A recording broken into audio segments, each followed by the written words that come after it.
Hola Donghua Lovers, Fabio di sini. Salam kenal. Gimana kabar kalian semua? Semoga kalian selalu bahagia dan rezeki tak putus mengalir. Kali ini saya mau membahas Donghua berjudul Slay the Gods Part 2, menceritakan kisah Lin Chie, seorang siswa SMA biasa yang mengalami transformasi mendadak menjadi agen Night Watcher akibat kemunculan kabut misterius yang memicu kebangkitan dewa-dewa. Jika kalian suka alur ceritanya, jangan lupa tekan tombol like-nya. Dalam episode sebelumnya, seorang remaja pria bernama Lin Chie yang selalu menutup matanya setelah insiden misterius saat mengamati bulan, merasa terasing dari orang-orang di sekitarnya dan dianggap aneh oleh teman-temannya. Suatu malam di sebuah tambang yang gelap, anggota Night Watcher, sebuah organisasi misterius yang bertugas melindungi manusia dari serangan iblis-iblis, sedang menjalankan misi berbahaya. Dalam situasi genting, Lin Chie terjebak dalam pertempuran melawan para iblis. Saat terdesak, ia membuka matanya, melepaskan sinar emas yang menghancurkan para iblis dan membebaskan dirinya dari ancaman. Kekuatan ini berasal dari malaikat agung Michael, pemimpin para malaikat yang memberinya kemampuan luar biasa. Lin Chie kini dengan kekuatan baru berhasil melawan dan mengalahkan semua iblis topeng hantu sendirian. Mr. Zhao, anggota Night Watcher, datang untuk membantu dan bersama-sama mereka mengatasi ancaman yang telah mengguncang kota.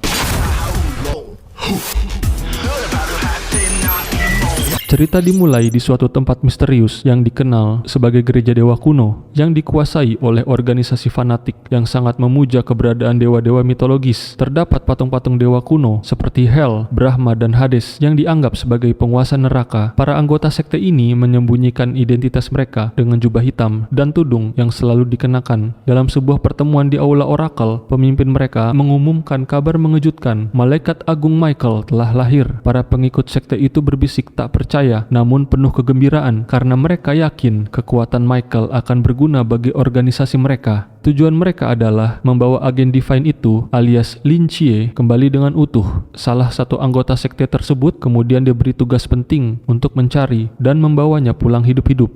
Sementara itu di tempat lain, seorang supir sedang mengangkut sesuatu yang aneh. Di dalam truknya tersembunyi iblis-iblis topeng hantu, namun mereka tampak sedang tertidur, terkendali oleh mantra hipnotis yang diberikan oleh sang supir dengan tongkat sihirnya. Di sisi lain, Yang Jin, adik Lin Chie, khawatir saat melihat abangnya pulang terlambat. Chie tampak lusuh dengan baju robek di belakang pundaknya, dan yang lebih aneh lagi, ia pulang tanpa tongkatnya. Ketika ditanya, Chie hanya menjawab bahwa ia baik-baik saja dan segera menutup pintu kamarnya dengan alasan kelelahan karena baru saja memulai hari pertamanya sekolah. Namun, Yang Jin mencium bau anyir dari tubuh abangnya, membuat semakin curiga bahwa Chie sedang menyembunyikan sesuatu. Lin Chie yang merasa lelah bersandar di balik pintu kamarnya dan memutuskan untuk memasuki alam bawah sadarnya. Di sana, ia melihat bangunan yang sama seperti sebelumnya, yang dulu disebut tempat perlindungan para dewa, kini berubah menjadi rumah sakit jiwa para dewa. Chie memberanikan diri masuk saat pintu besar itu terbuka. Ia menemukan sebuah ruangan yang berisi puzzle-puzzle bergerak membentuk pola-pola yang akhirnya berubah menjadi sebuah lorong. Dengan penuh rasa ingin tahu, ia mulai menelusuri lorong itu. Ketika masuk lebih dalam, ia terkejut karena tempat tersebut sangat mirip dengan rumah sakit jiwa yang pernah ia datangi untuk rehabilitasi. Bahkan detail kecil seperti bentuk bangunan dan tamannya sama persis, membuatnya semakin tertarik untuk mengeksplorasi lebih jauh.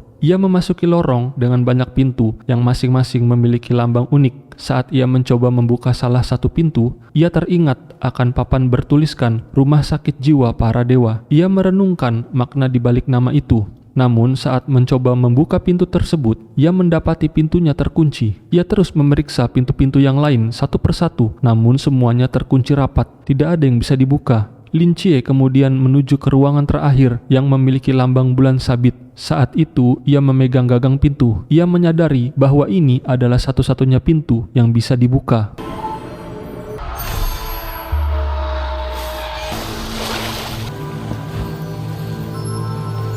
Di dalam ruangan, Chie melihat seorang wanita cantik berpakaian seperti peri duduk termenung sendirian. Ketika wanita itu menoleh, Lin Chie mencoba menyapanya, namun wanita tersebut hanya diam. Ketika Chie melangkah masuk, tiba-tiba muncul mantra segel yang terpancar dari dinding, lantai, dan atap ruangan. Ternyata wanita itu adalah Dewi Nyx, salah satu 5 dewa pencipta dalam mitologi Yunani kuno, juga dikenal sebagai ibu para dewi dan dewi malam. Lin Chie menerima tugas untuk mengurus bangsal nomor 1, di mana pasiennya adalah Dewi Nyx. Tugasnya adalah membantu Dewi Nyx menyembuhkan penyakit mental yang dideritanya. Proses penyembuhan ini harus mencapai nilai yang ditentukan hingga Nyx dinyatakan sembuh. sembuh total dengan mencapai poin 100%. Namun saat ini, angka yang tertera masih menunjukkan 0%. Setiap kali Chie berhasil mencapai progres pada titik tertentu, misalnya di angka 1%, 50%, dan 100%, ia akan mendapatkan kekuatan Dewi Nyx secara bertahap melalui sistem undian.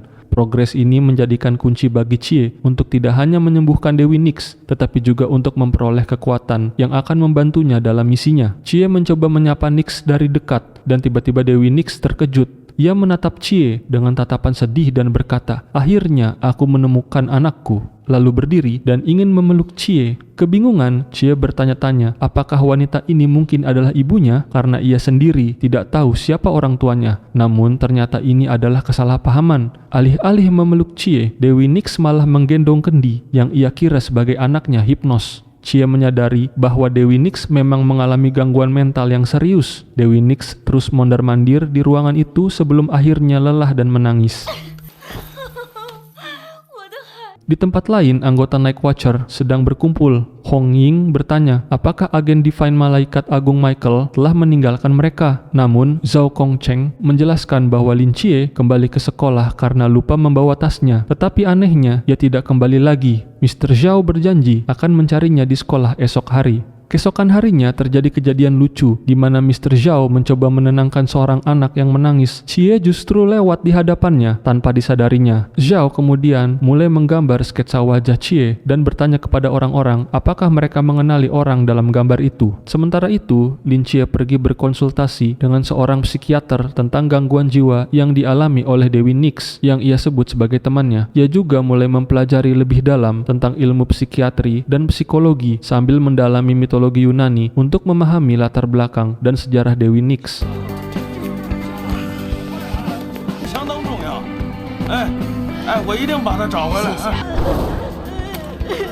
Setelah mempelajari semua itu, Chie mulai perlahan mengerti persoalan Dewi Nyx dan mulai memikirkan cara untuk menyembuhkannya. Lin Chie mengingat kembali nasihat dari psikiater bahwa Dewi Nyx mengalami trauma mental yang sangat berat, sehingga mulai menolak kenyataan dan terjebak dalam dunia khayalan. Tugas Chie sekarang adalah mencari tahu penyebab trauma tersebut dan memberikan pengobatan ganda melalui obat-obatan serta bimbingan psikologis. Dalam alam bawah sadarnya, Chie menemukan tablet haloperidol khusus untuk dewa. Ia segera memberikan tablet tersebut kepada Dewi Nyx dan ia meminumnya tanpa ragu. Sambil mengelus kendi yang ia yakini sebagai Hypnos, anaknya, Nyx berkata bahwa abang Hypnos akan pulang segera. Dewi Nyx merujuk pada Thanatos, dewa kematian yang belum kembali selama 3000 tahun. Chie mulai berasumsi bahwa hilangnya Thanatos mungkin adalah salah satu penyebab utama gangguan kejiwaan Nyx. Untuk membantu proses penyembuhan, Lin Chie mendekati Dewi Nyx dan memeluknya, berpura-pura menjadi Thanatos yang telah tanda kutip kembali. Sebagai seorang yang tidak pernah merasakan kasih sayang dari figur seorang ibu, Lin Chie merasakan ikatan emosional dalam momen tersebut.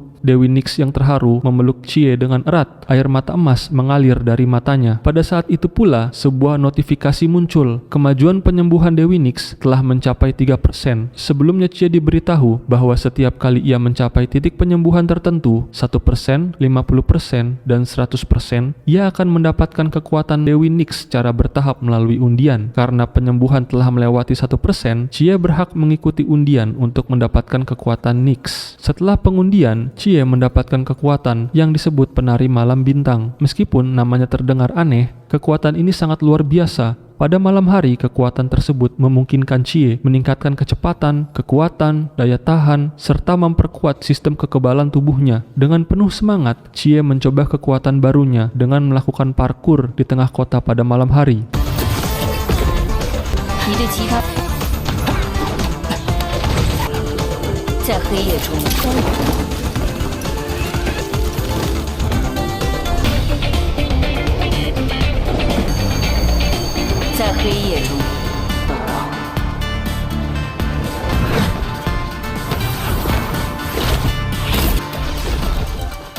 Selain itu, kekuatan ini juga memberikan kemampuan tambahan. Chie juga bisa berkomunikasi dengan hewan-hewan nokturnal seperti kelelawar yang akan sangat berguna saat ia membutuhkan informasi di malam hari. Meskipun kekuatannya hanya bisa digunakan saat malam hari, Chie merasa kemampuan tersebut sangat keren. Ia bisa menjadi penguasa malam yang tak tertandingi.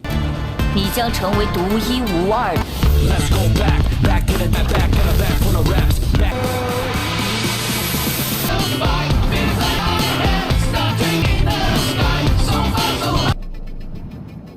Sambil merenung, Chie menyadari bahwa ada 6 dewa yang dikurung di alam bawah sadarnya, tersembunyi di balik 6 ruangan yang ia temukan sebelumnya. Jika ia berhasil menyembuhkan gangguan jiwa para dewa tersebut, ia bisa mempelajari kekuatan mereka. Namun, Chie mulai mempertanyakan, kapan ia bisa membuka pintu kedua, terutama pintu dengan simbol mahkota emas yang tampaknya merujuk pada salah satu dewa dari Tiongkok. Ia juga masih bingung tentang bagaimana sistem ini sebenarnya bekerja dan bagaimana ia bisa terus membuka pintu berikutnya. Tak lama setelah itu, seekor kelelawar datang memberikan informasi penting yang tak boleh Chie lewatkan. Di dermaga, supir truk tampak tergesa-gesa ingin buang hajat. Sementara itu, Lin Chie bergegas menuju pelabuhan, diiringi oleh kelelawar yang menuntunnya. Kelelawar itu mengarahkan Chie ke sebuah truk, di mana ia merasa curiga terhadap isi kontainer yang bergerak, mengindikasikan ada sesuatu yang aneh di dalamnya. Chie yakin bahwa di dalam truk itu terdapat banyak monster iblis topeng hantu. Ketika supir truk yang baru saja selesai buang air besar, ia terkejut melihat Lin Chie. Ia mengira Chie adalah bagian dari Night Watcher yang sedang mencari tongkat besi untuk bertarung. Tiba-tiba, iblis-iblis topeng hantu itu mulai berhamburan keluar dari dalam truk. Lin Chie segera menghajar salah satu monster dan melemparnya. Namun, kekuatan tongkat sihir supir itu membuat monster iblis tercerai-berai.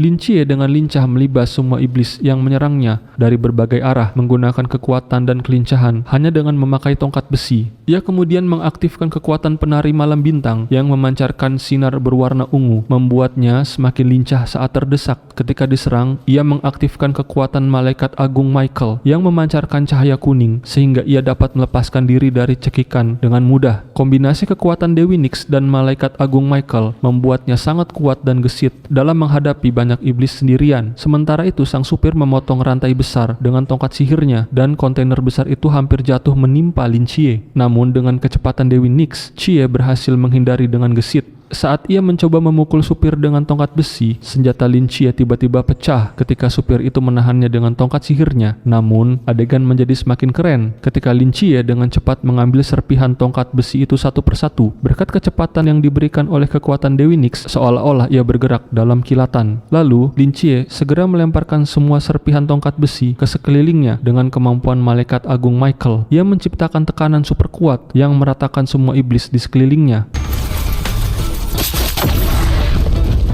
Setelah itu, Lin Chie dengan cepat menghajar sang supir hingga terjatuh ke tanah tak sadarkan diri.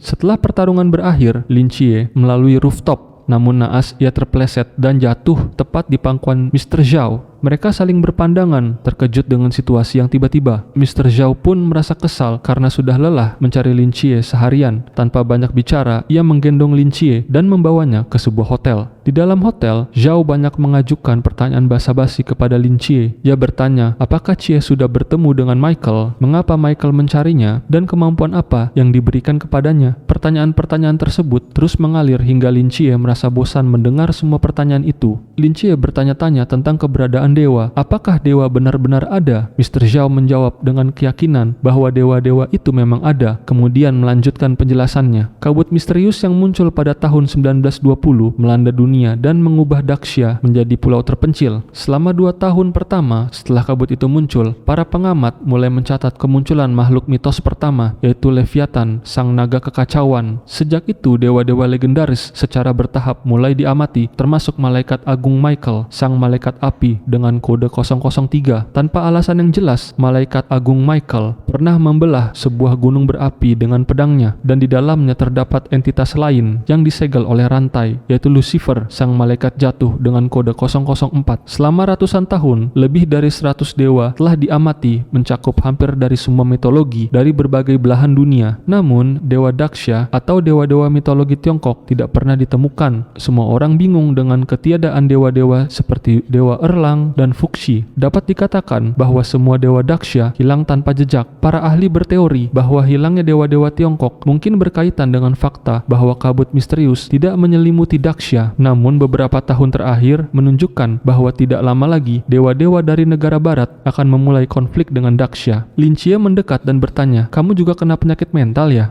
Sementara itu di dermaga, sang supir yang sebelumnya dikalahkan oleh Lin Chie merasa terkejut. Ia menyadari bahwa ia telah bertemu dengan Night Watcher untuk yang kedua kalinya. Kapten dari Night Watcher, tim 136 bernama Chen Muya mendapatkan kabar bahwa seorang pelajar telah berhasil menyapu bersih semua monster iblis topeng hantu sendirian. Siapa lagi kalau bukan Lin Chie, pahlawan kita.